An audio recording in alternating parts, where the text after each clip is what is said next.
We are going to talk about readable code, but mainly trying to analyze it from the psychological perspective, how we actually interpret and kind of try to understand the source code, because often many of those ideas are actually more rooted in psychology than rules or kind of those ideas. So, of course, this topic isn't new thing. Like, this is one of the critically acclaimed papers on this topic. Well, not a psychological perspective, but making things more readable and mountable and kind of modular and making things easier, effectively, in code. But first. Wait. Yeah, I almost skipped the slide. So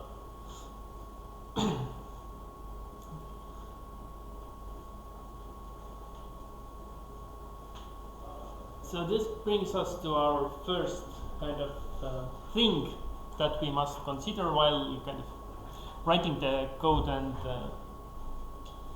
managing our code base in general is working memory. We as humans have a limited capacity how much stuff we can concurrently handle in our head. So this isn't like something this limit we cannot train, it's just something we have. And everything we do must now be designed for that. So this means that when we have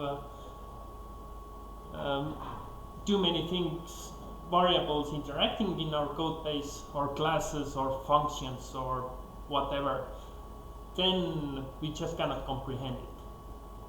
This also means that we probably won't be able to write reasonable tests for them or kind of change them without understanding the ramifications or kind of what will happen if we do that. So it's kind of important to be under the limit. So what is the limit? Like the magic number usually is the 4 plus minus 1. The older number is 7 plus minus 2, which kind of isn't so accurate anymore. I don't know. I'm not sure whether we have improved our statistical methods or just been getting dumber. But actually the number varies depending on what things you are doing.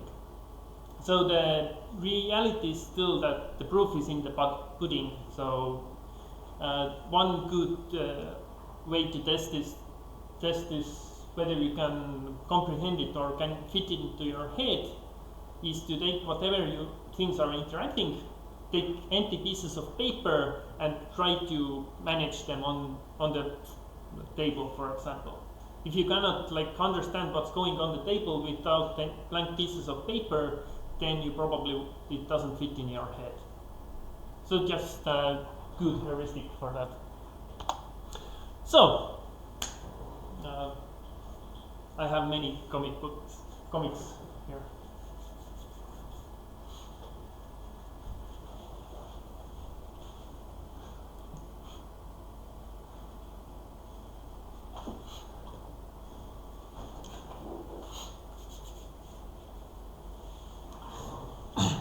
So, which leads us to this idea of chunking.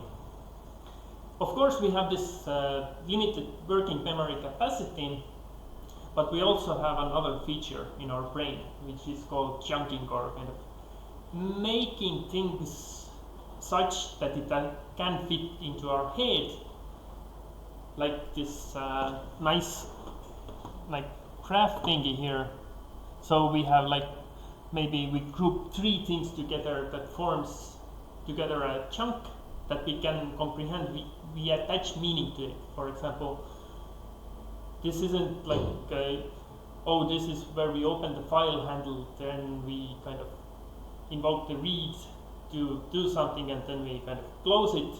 Instead, it becomes a file object in our head. So effectively, we chunk it together into a coherent thing. This is what our brain does automatically when we learn as well. And when we don't know how to, actually when we don't learn, then these chunks aren't formed. So this means that we also need to design for this aspect of trying to make sure that those chunks that we write in our code are easily can be kind of mapped into our head.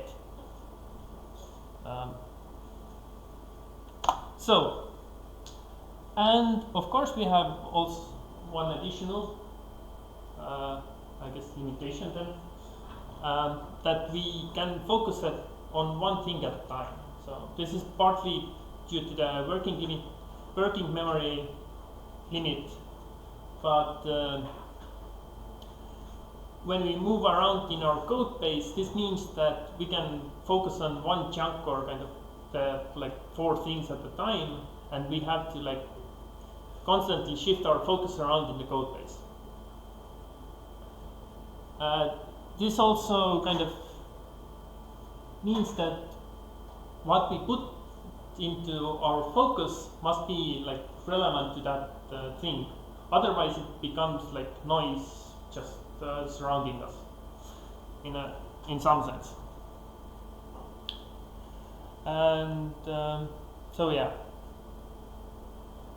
And the kind of when we are navigating this these chunks in our head and in our code base as well, then we may take different looks depending on what problem is important to us, when we are debugging some system or kind of writing new code or integrating new pieces. But the problem here is that there is no good dissection of these chunks. We are always going to have different bits and pieces that are poorly written. This is just an inherent kind of problem. So when we kind of separate too much, this means we lose the focus and make it more difficult to navigate those pieces. But when we put them all together, it doesn't fit in our head. So we must really pick what we are making readable, and hence we must also pick things that won't be readable. Which pieces we don't care about. Let it be as messy as it wants, but okay, this part must be clear. So does this part make sense?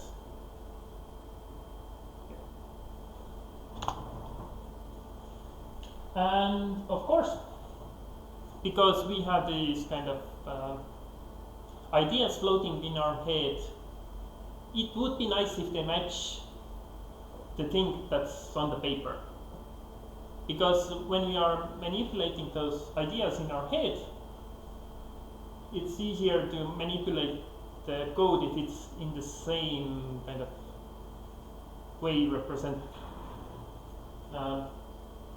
This doesn't mean that it matches the real world, or kind of, it might be that you're working on performance critical code, then it probably must match more closely to the way hardware works rather than the real world. When you're doing business logic, then probably it's better if you write the domain expert language rather than what the machine is doing, because that gives you the clarity in the critical parts, and the rest is kind of stuffed away. So these are the principles we are going to kind of look at. We have working memory limit. We cannot fit everything in our head. We need to kind of keep things close together in our code, or kind of ideas that we want to represent in our code. We don't want to distract our attention, and kind of we want to keep the mental model clear both in our heads and code as well. So, okay, any questions about this? I hope these make sense, because now we are kind of taking the look at what people recommend to do. Yes? So in some sense it's all very individual. So if you have like a massive working memory which you have trained, then your code can be also messier because you can handle it. Yes, and actually it's kind of it can be also seen in like informatics competitions as well, because people who are really good at informatics competitions usually write poorer code, like more difficult to manage in that sense. That's kind of some Google study, like that they aren't the ideal candidates for everything. So, but huge working memory limit means that you can fit more things and handle more complex problems. But there's also this focus of attention, which means that when you are a really good programmer, you can really fast focus from one context to another, like shift between the contexts. So that's one of the major distinguishing factors between really good programmer and a bad one. So in some sense I'm not sure whether the focus of attention can be trained. I know that working memory limit is pretty fixed, so but yeah, that's a good point. One question. Yeah. Is it the reason why we have scripting languages like Lua and Unix and so on? That someone asked. I think it's one part of it, because you kind of, depending on how your brain works, you prefer different things, which leads to kind of different ways you want to write your code as well. But there's also the other aspect that depending on your situation or like what domain are you working in, you will find that the tendency to like languages written for that domain. So like, let's say you are doing embedded programming, you are probably going to use C. There's like, it's the reasonable option, and it works quite well there, kind of, if you ignore the problems with it. And if you're writing for the web, you're probably eventually going to like JavaScript, because you don't kind of have an option. Well, you do now, but in some sense, but you still are stuck with the environment as well. So,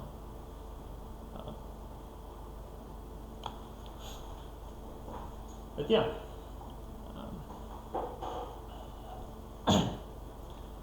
Anyways, and I'm going to talk about code artifacts. And what I mean by code artifacts are all the different things you might see in your code base: variables, functions, classes, types, files, folders, comments, diagrams, kind of whatever thing you manage, like flow charts in Unreal or kind of. There's a kind of term for them is code artifact. So, anyways.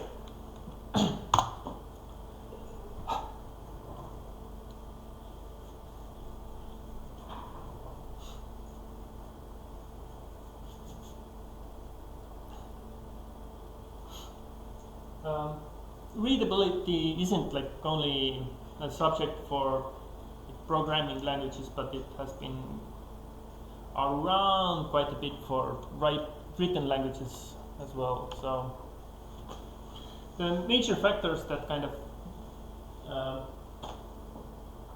are part in like making text readable itself is foremost is vocabulary. Like if you use a lot of arcane functions, then less people are likely to like understand you. Like if you use very rare words, people won't understand what you mean by them as well. So it's exactly the same as in code. This might also give an indication why Scala is hard to read, because you have too many ways in doing the single thing. So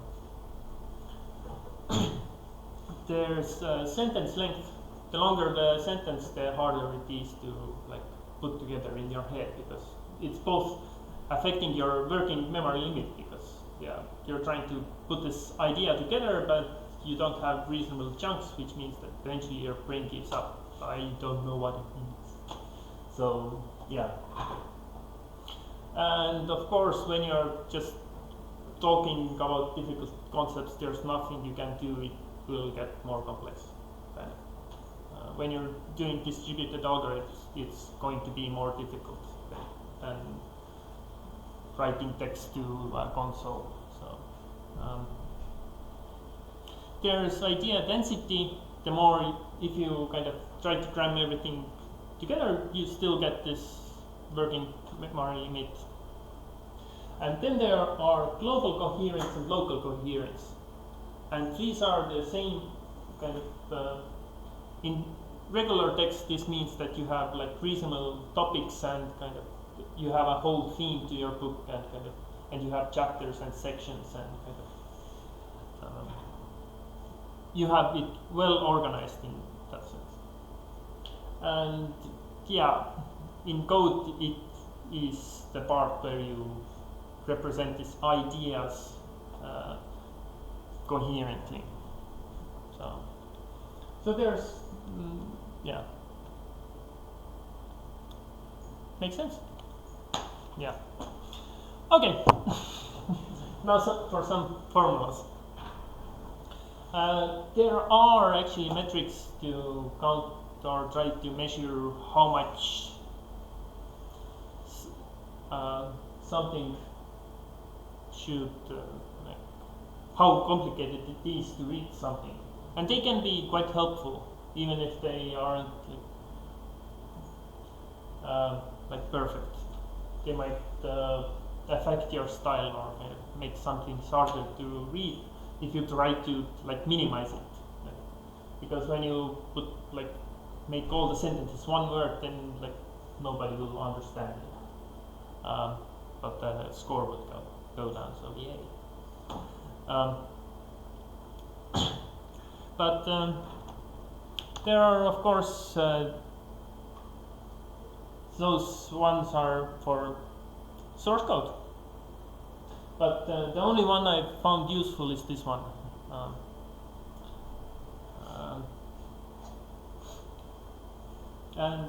This has been, those code metrics have been studied quite a few times, and I don't think they have like really good results. They all correlate very strongly with lines of code, which means that they aren't really much better than just looking at the lines of code. So in certain situations it's kind of helpful maybe to track them, like, oh yeah, here it changed a lot, let's see what happened in the code. So they are just the first step in like trying to understand what's going on in your code base.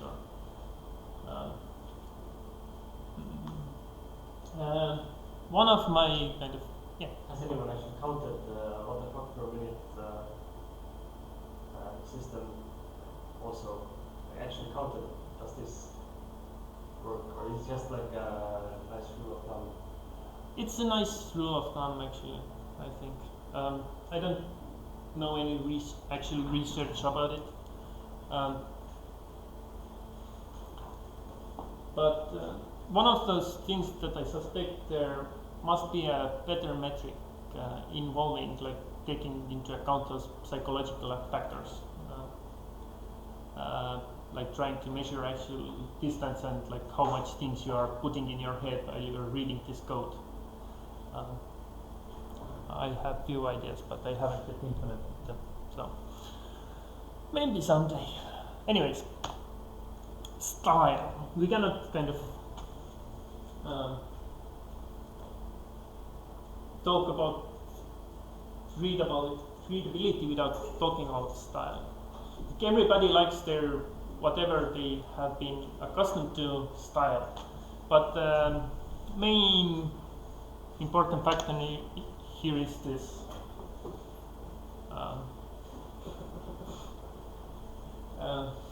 keep it consistent. Most those stylistic differences, whether the phrase should be at the end of the line or the beginning of the line or tabs or spaces, they don't make a huge lot of difference. But if they are inconsistent, they will make it more difficult to contribute to, make it more difficult to read for people, and kind of the wider the consistency, the easier it is for people to work with the code. So effectively what this means is use a code formatter, don't bother formatting manually.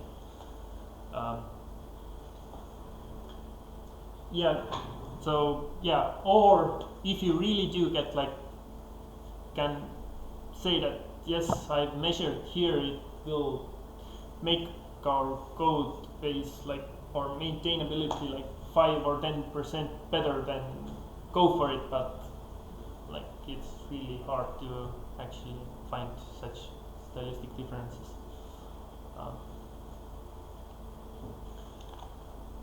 Okay, commenting. Comments are those things that people usually use to patch their badly written code to make it more understandable, and but it usually happens to be just short term until the code changes and the comments don't, and so it's usually better to just fix the code to make it more readable. There are things that you can't always write into code itself, so business decisions why is this code even here? What problem are we solving? Who are we solving it for? Who is going to use this code piece? And what are the different factors or people we must notify when we change this logic here? There are technical decisions why wasn't a simple array used here instead of radix tree or whatever.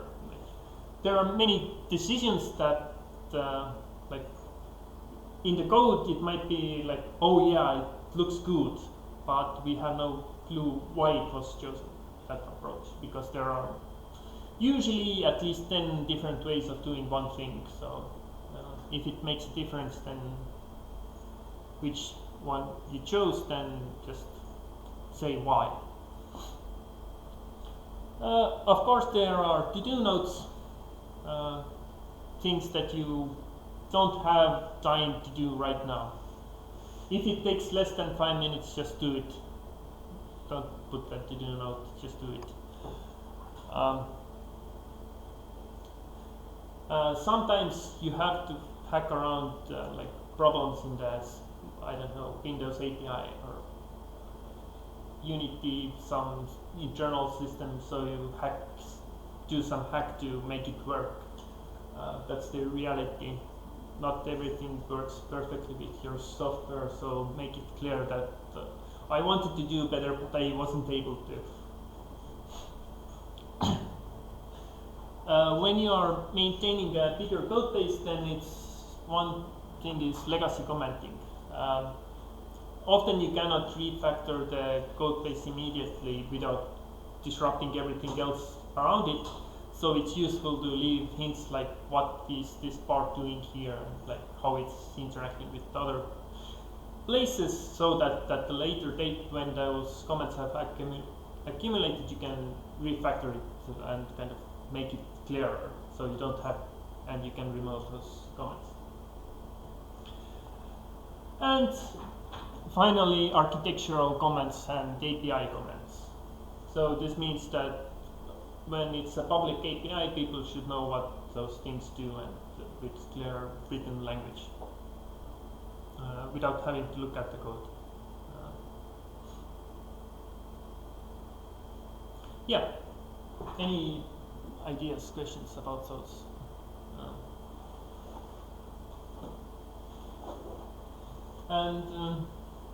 And when you think about it, what are the factors, psychological factors here? What are they trying to do?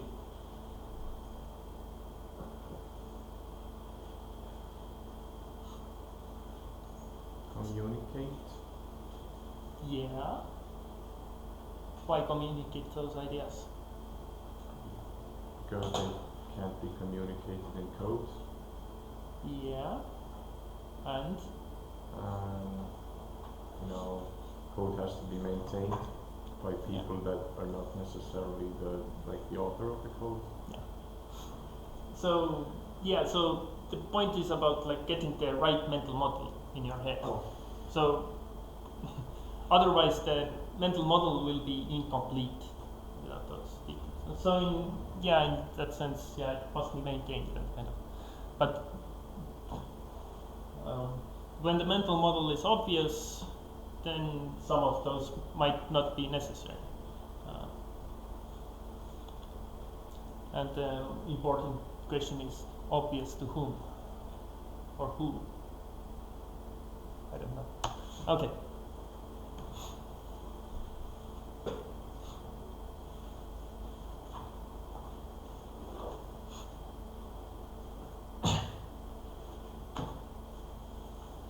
So this is about naming things and kind of finding good names for people, or not people, code artifacts. So one of those like good places to start is length of the variable. Like when you look at those two examples, which looks better to you? So A or B? A or B? No one. So there's this. Why is that the second one feels worse? It's not like you like conceptually like read it and then analyzed it, but why does it feel worse? The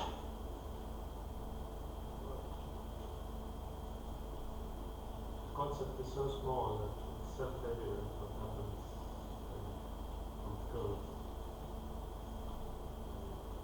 Yeah. So this is the like focus of attention. This is the noise in our like when we are looking at the code, because the longer name doesn't add information to our mental model, so it becomes noise in some sense.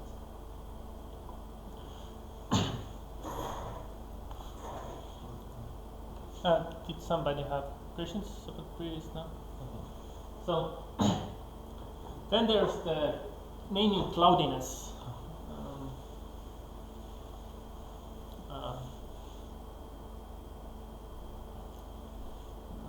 This part probably should be an enterprise programmer.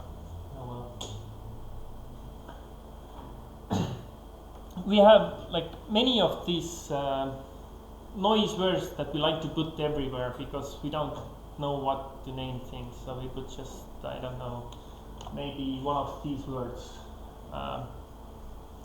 Raise your hand if you've used any of those. So it's difficult to come up with better words, but usually when you do, the whole code becomes clearer. One of those like telltale signs is that the word ends in ER or OR and is a verb. So it's, but the problem is that they don't convey meaning much about what it is. Yes. I think I have a comment about this. Yeah. It seems to me that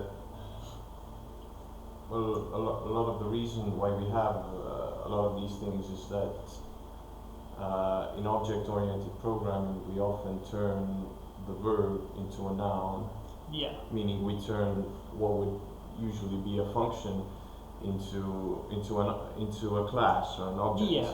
Yeah. And the reason and there's one like kind of arguably a good reason to do that, Yeah. and that is so we could pass fewer arguments to our functions. Yeah.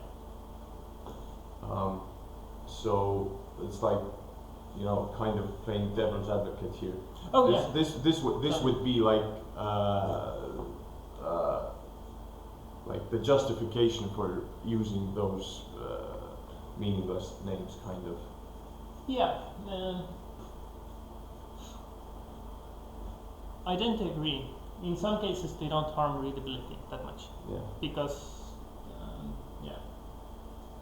but if they are like critical components in your system that you interact with, then they are this cloudiness thing here that you don't really know what's going on. There are like 3 really good blog posts about those ideas. If anyone hasn't read them, I will post them later. But so try to avoid them. It takes some effort, but usually you come up with a better solution than with those names. If you have something that translates one thing to another, then it is an encoder or decoder. That's what it does. What is the thing that specifies what you are doing? What is the specification there? I guess the data or the form. Yeah, it's called a codec, Yes. and the codec encodes and decodes.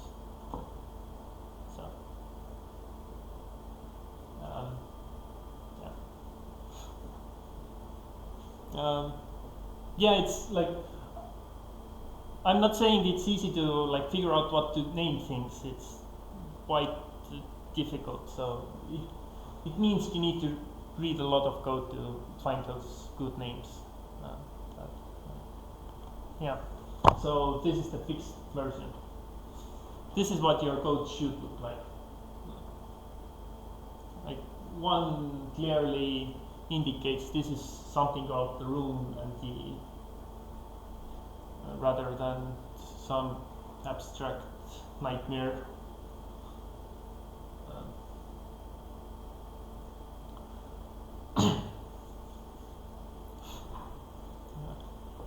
Yeah. Make sense? Okay. So this isn't like making the code obvious in the readability sense, but it also in the other direction, that when you have picked the right names, what the implementation itself becomes obvious what you need to write, because there's like really not much variance in how to write it. So yeah. So examples of like naming problems. One is ambiguity. So like the first one, filter, does it return the items that are less than like 2011 or larger? So does filtering remove or keep the things that you want? In JavaScript, I think it keeps, yeah. So here is the alternative is to use like select or exclude.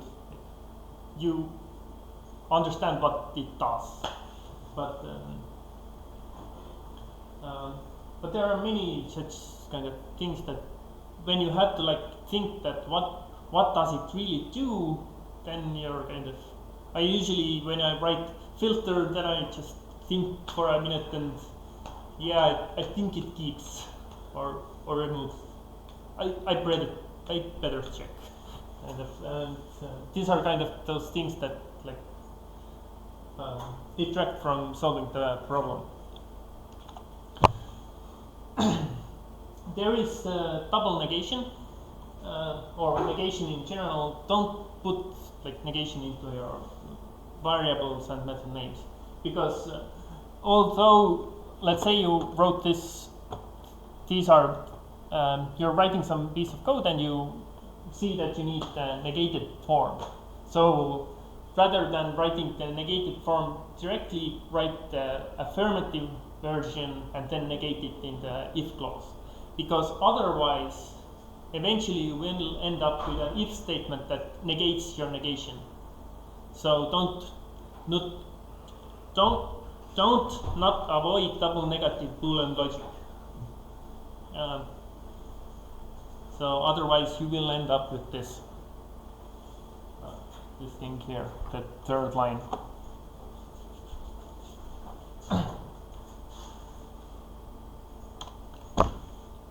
There are easy things that you can often do in your code. Is early return,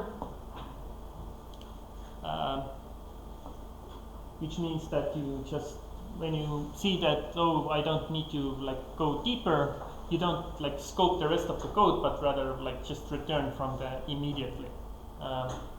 And now thinking back about those psychological components, what does it help with?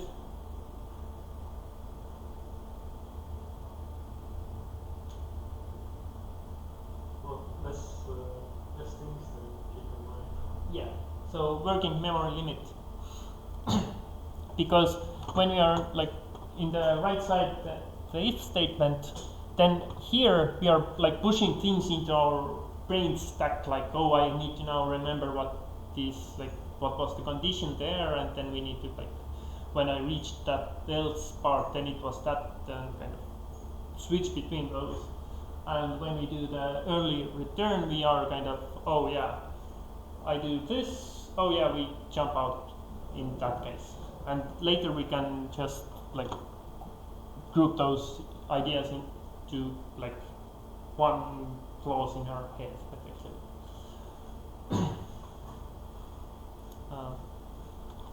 Yeah, makes sense?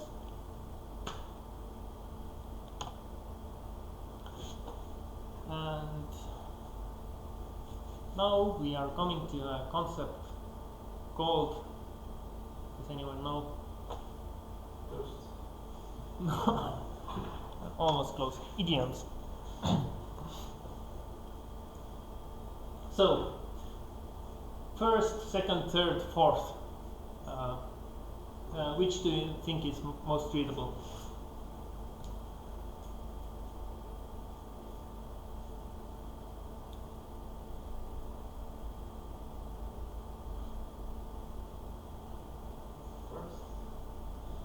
Anyone else? Second?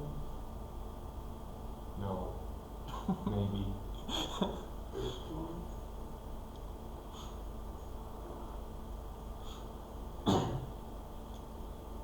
As a hint, I can tell you they all do the same thing.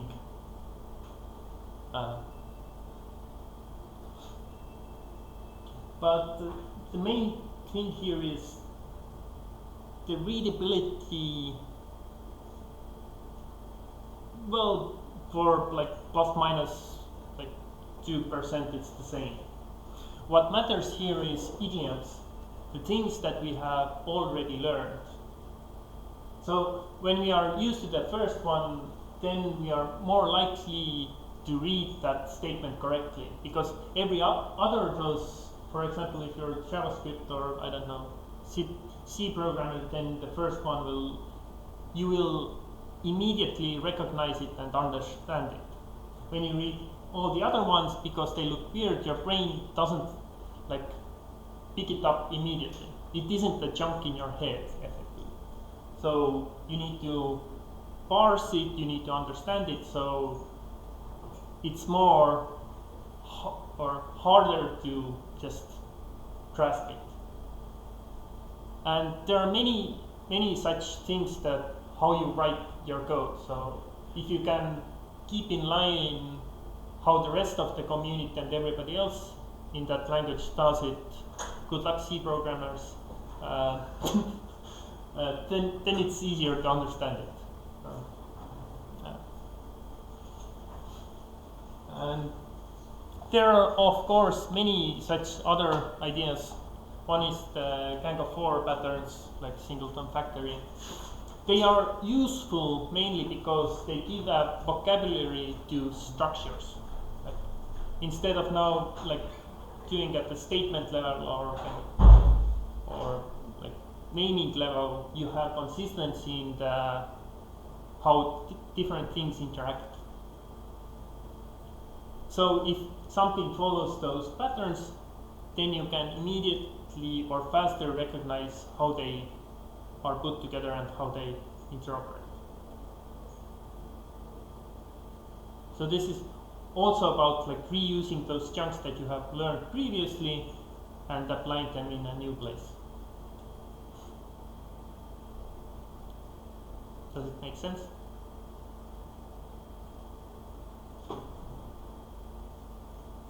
Okay. And of course, these things go even larger. There are microarchitectures and frameworks that have the same effect, like model view controller.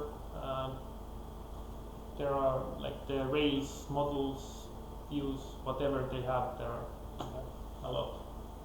So they also help to alleviate these problems in like understanding how things fit together.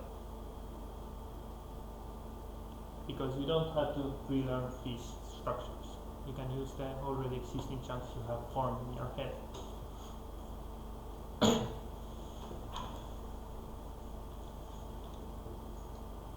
Questions? No?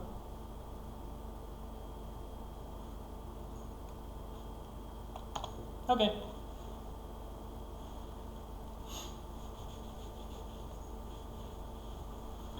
So there's all tons of wisdom going on around in the programming communities, and I guess this is one of those major ones.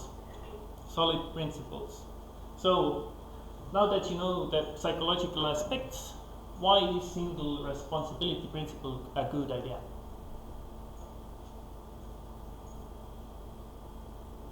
It keeps like the systems, the complexity to a minimum in the system. It keeps it together in one place. Yeah. But let's say you have 7 different things having a single responsibility and communicating with each other. Everything communicates with everything else. You group them.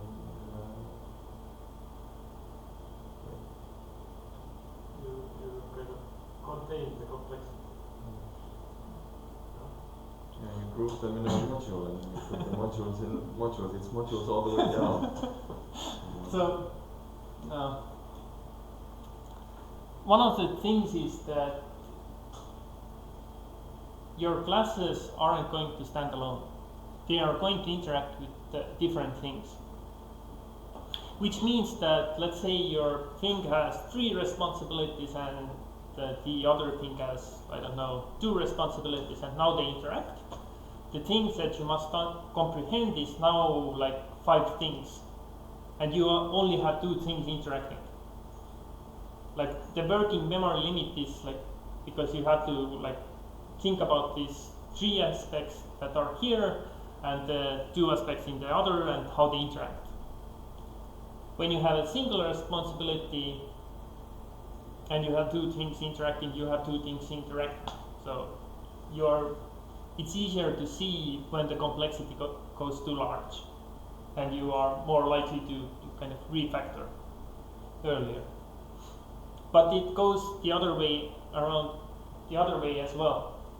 Let's say you have a like 3 things that are deeply interconnected. Then breaking it up would create more code artifacts that you need to know, which means more chunks in your head, which means more like pressure on your working memory. So you need to find a balance here. Sometimes the right answer isn't single responsibility, but I don't know, triple responsibility, because it keeps the code more readable due to having less interfaces and things calling to each other. So, but it's a slippery slope there. Things that contain things tend to accumulate more things.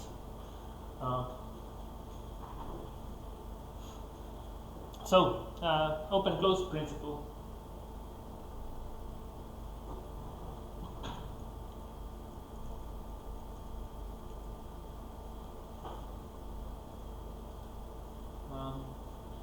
So the idea of being able to extend things rather than modify internals. Why is that problematic?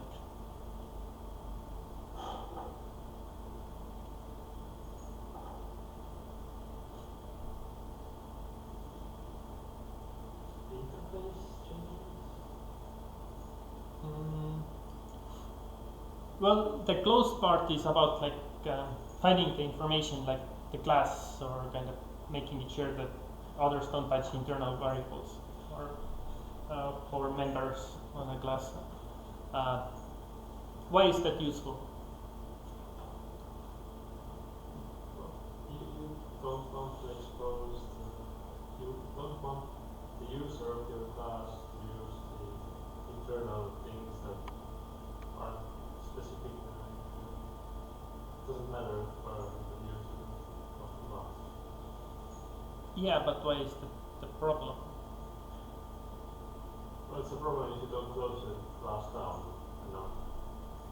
No, I mean, yeah, let's say I opened it all up and people don't change it. Would it be a problem?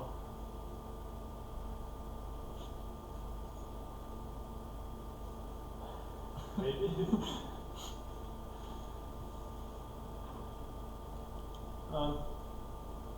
There's this, we have built up our mental model based on the assumption that this works as a coherent thing, right?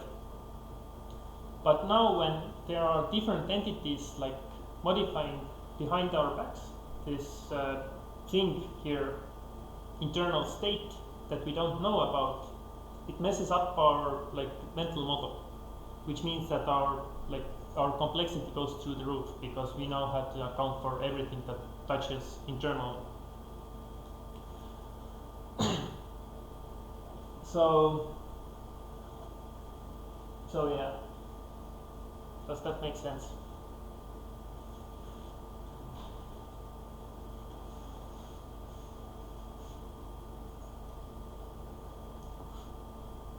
And the open for extension part comes naturally from it, because it's now closed down, you cannot modify it, so you need to extend it.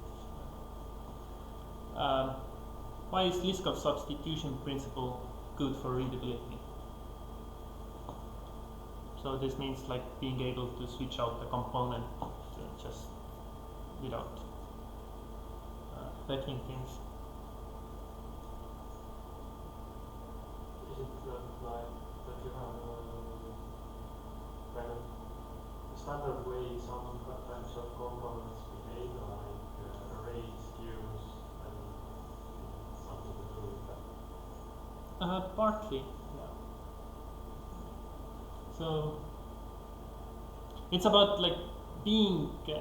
This means that when you can do that, this means that your mental model must be built up such that they really are chunks that are well defined and have good boundaries around them. In a sense that they act as a coherent thing that you can just pull out and put another thing in.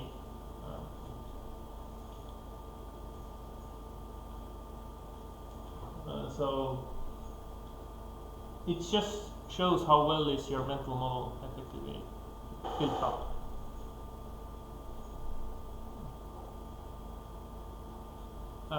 interface segregation.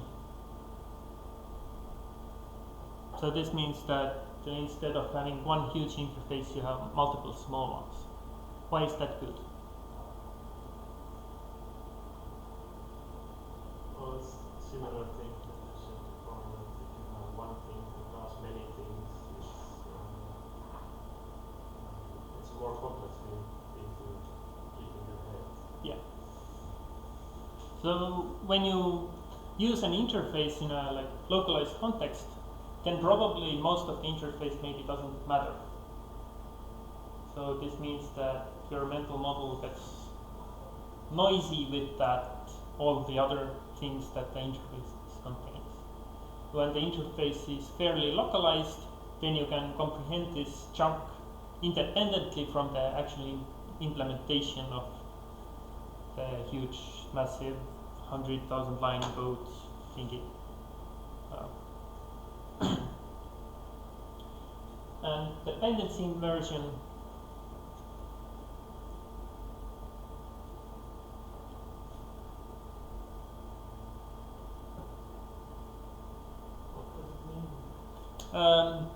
so this means that instead of depending on a concrete thing like this implementation, you depend on the interface, and then when you build up your graph, you inject or kind of pass in the dependency somehow. So you don't depend directly, but the dependency comes inverted from the other direction.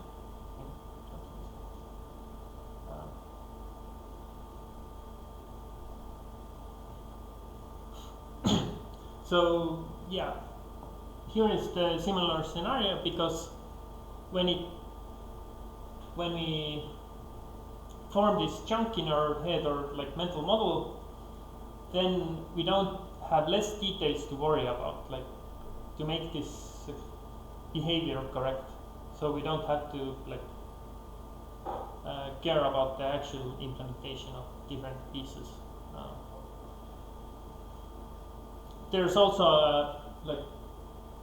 a counter side here, that you might accidentally create too many interfaces, and then it becomes unreadable due to too many artifacts that you now have to remember and understand.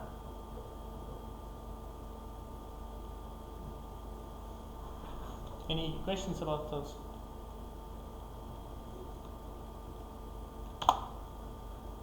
Okay, a good one. Function size. Which version? A, B, or C?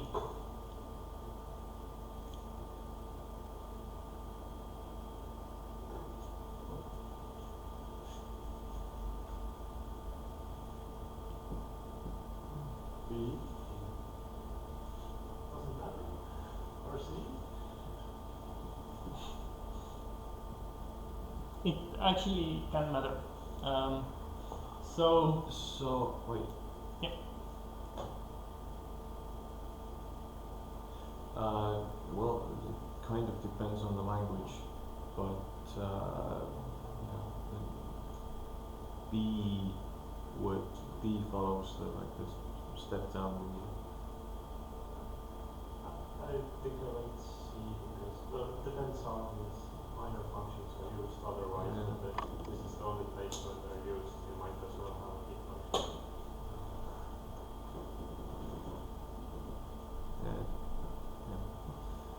But it's never mind. Sorry. This is off topic probably. Which part? Like the step down versus step up rule. What do you mean? Step down is when you have the functions that get called by the minor functions. Should you have them below or above, defined before or after the function that calls them? So the step down rule would be that you have them after, because you first get the abstract overview, like reading a newspaper article. You get the abstract overview first, and then you go into details if you want to, which is like recommended by Robert C. Martin. It's just that for languages such as JavaScript and I think some other functional languages as well, you have to when you treat functions as variables as you would in a functional language, then you kind of have to define them first. So you use the step up rule and you put the most abstract thing at the bottom and the concrete, like the minor functions at the top. Like I said, it's off topic. Not really, actually, because it's a good example of something will be missing. Let's say that, this example is a bit bad because it isn't real world code, which means we don't know what really is going on in the functions. If, for example, I could call minor function 2 independently without having to call major function or minor function 1 before, then maybe, it's useful for testing and kind of stuff to make it that way. But if the minor function 1, 2, 3 are very interdependent somehow, then maybe the single huge function with blocks is more easier to read because it doesn't make you move your focus of attention from one place to another, like jump around. So I don't think there is a right answer here. So it's still like it's finding the right balance. So, for example, this example comes from Carmack's example or comments on inline code. So he said that most of the time he would prefer C. If it's like a linear thing that yes, here we like access network and read the packets in, then we pass them into the player structures, and then we update the logic, and then we draw the or run the draw buffers and kind of do all that stuff. So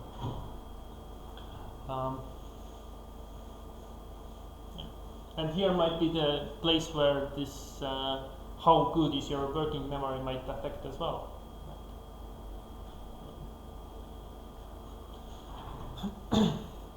But the main important thing is, I guess, make sure that you scope things when you can.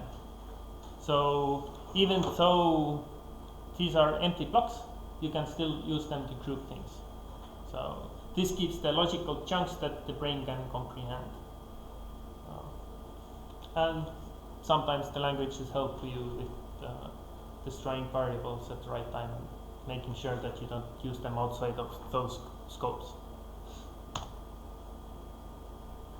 And global variables, why are they bad? Because they're global. Let's say you have a function string that contains or method, whatever you have in your language. Why isn't that bad? It's also global.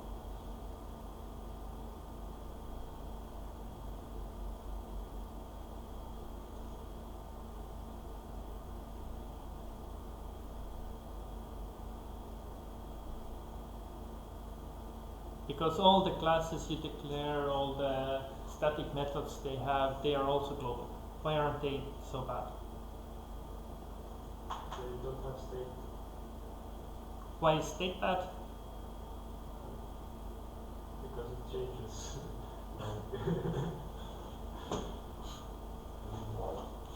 You don't know who else is modifying it. Yeah, so in some sense, let's say you have a nice mental model of how different things interact. Then when I put a global variable that everybody accesses, then they become intertwined. So effectively, you now need to load all of those different things into your working memory to understand what's going on, or just find out where it's being modified and bring those up. Then again, sometimes having like single few globals can be better for readability than not having them, because otherwise you end up passing those global states through like as parameters to everything, and then like down the chain to everything else, and so you end up like 1,000 places where you can access it and where you might have forgotten to update it or something. So if it really is a global thing, like, then maybe it's better if it is global or not. It's a balance thing. So yeah. And I think it's important to like think that things aren't bad because they are bad. They have some consequence to them, either in how we maintain them, or how we when we change things, or how we like understand things. So labeling things bad makes us stop understanding things. Now we come to inheritance. So this partly comes back to the single responsibility principle.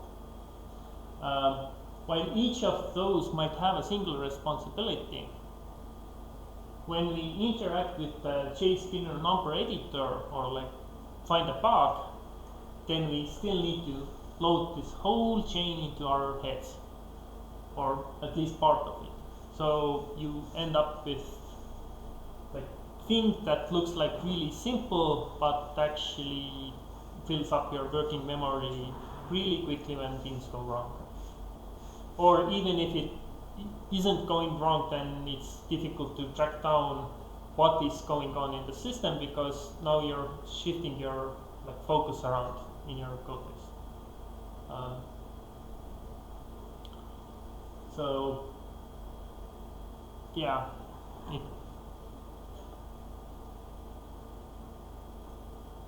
and we still come back to this working memory limit. So I guess this is the main limiting factor.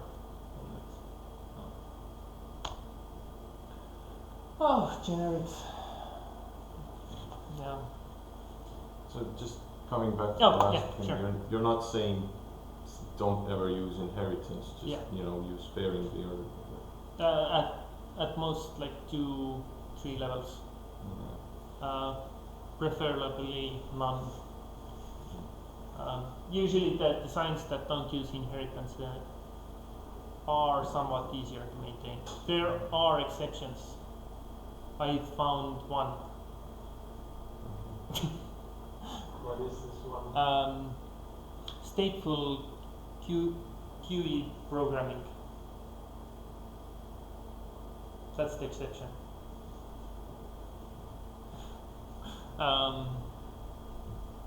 At least I haven't yet found a better way to writing it.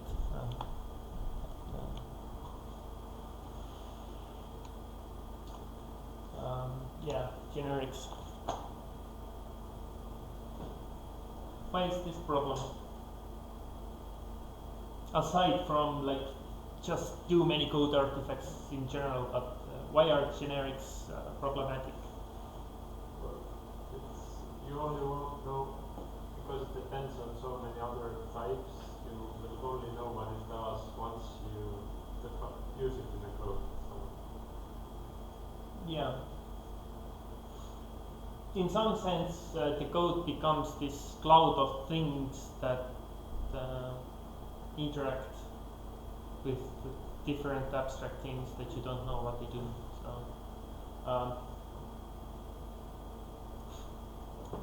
when you are, so here is the same kind of rule that most 1 level deep or like 2 levels deep generics. Otherwise, you end up like the same problem, but just you don't have the code to look at when you use it that way.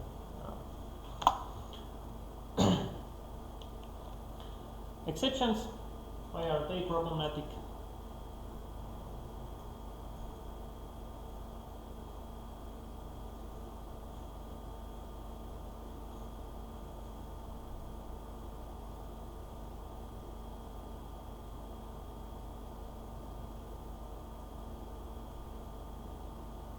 this has to do with like the concept of future-proofing your code when you can't really tell the future.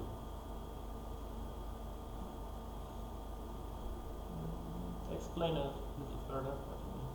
Well, like if I can't know for sure that this whatever this situation might be where I'm throwing an exception, that like in the future there might never be an occasion where it would be like a legitimate value or whatever. No. It might be. There might be several things that are going on. Yeah. The main problem I think they have is that the mental model of like code flowing like directly, like function goes here, then goes here, then goes down, then goes here. It gets broken up that like it goes here, then it goes somewhere here, like go way over to the other side of the world or whatever.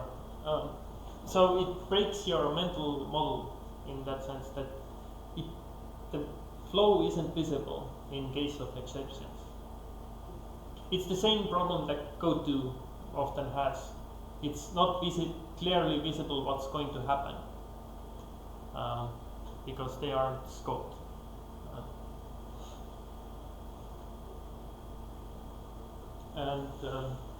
Yeah. And of course, frameworks have problems as well. When you are thrown into a framework,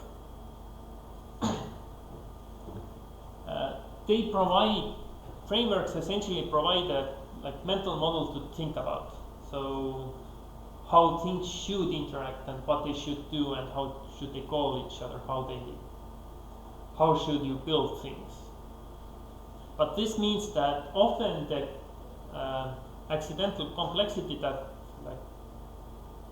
matter or ends up in the code that matters to you, because you cannot change the underlying foundation, and so you end up doing those hacks in the upper level where you are doing your business code and such, where they cannot just does that make sense, or did I lose everyone?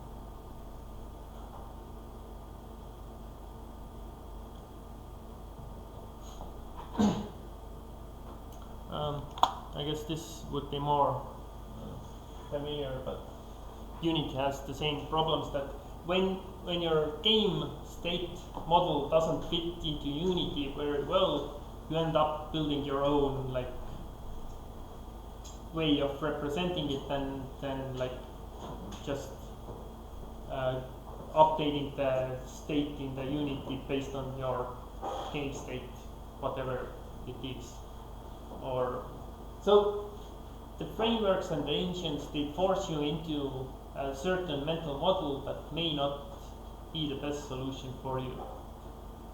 But often the frameworks and the engines hide a lot of this accidental complexity already, so it might be a good trade-off.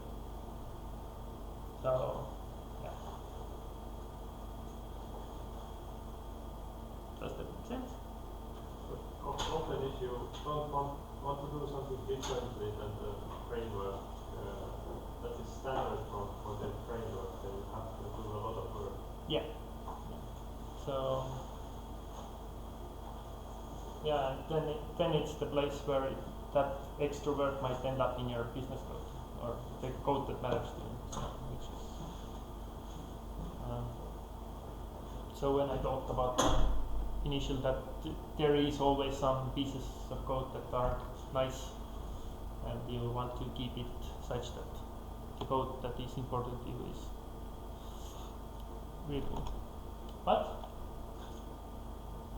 I guess that's a nice way to stop that. Recommended reading any source code, and lots of it daily, like few thousand lines per day. Does anybody actually read code daily? Yeah, I do. Other people's code? Yeah. It's one of those. Imagine you're literature major and like studying literature in general, and how much text would you assume they read daily? Like they read few books.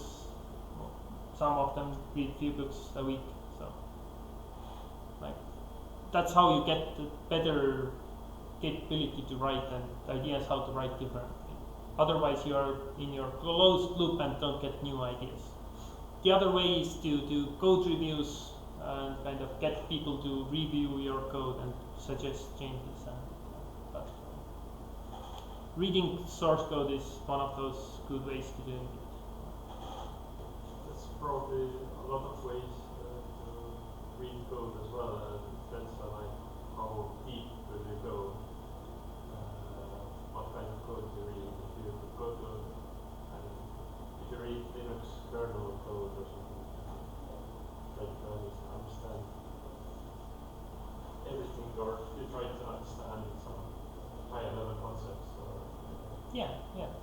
So you don't have to like do this reading every time, the same every time. Sometimes you might try like, oh, I'll try to modify this thing here, or I will try to figure out why this piece of code is easy to read or hard to read, or so.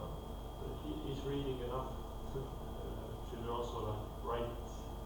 Oh yeah, definitely. So I assume you are writing already, so I don't have to tell that. But reading is kind of those. Of course, there are books. So I highly recommend the first paper.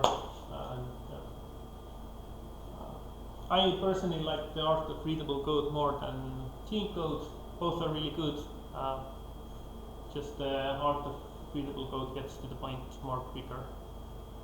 And there are also books like the Beautiful Code and Architecture of Open Source Software, which is a free book actually, that contains snippets of real systems and what trade-offs they made and how they built things.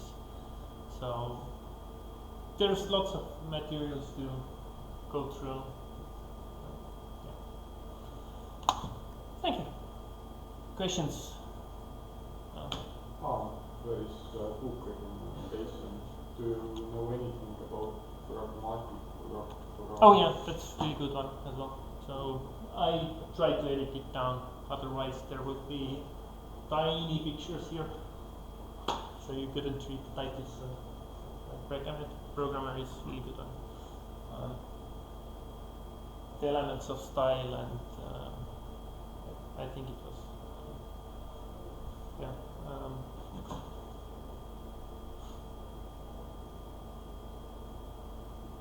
other questions? Any questions?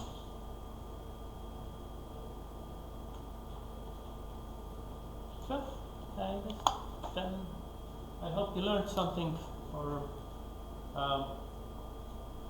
take a look at your code, keeping in mind those psychological perspectives. Like so, these things here.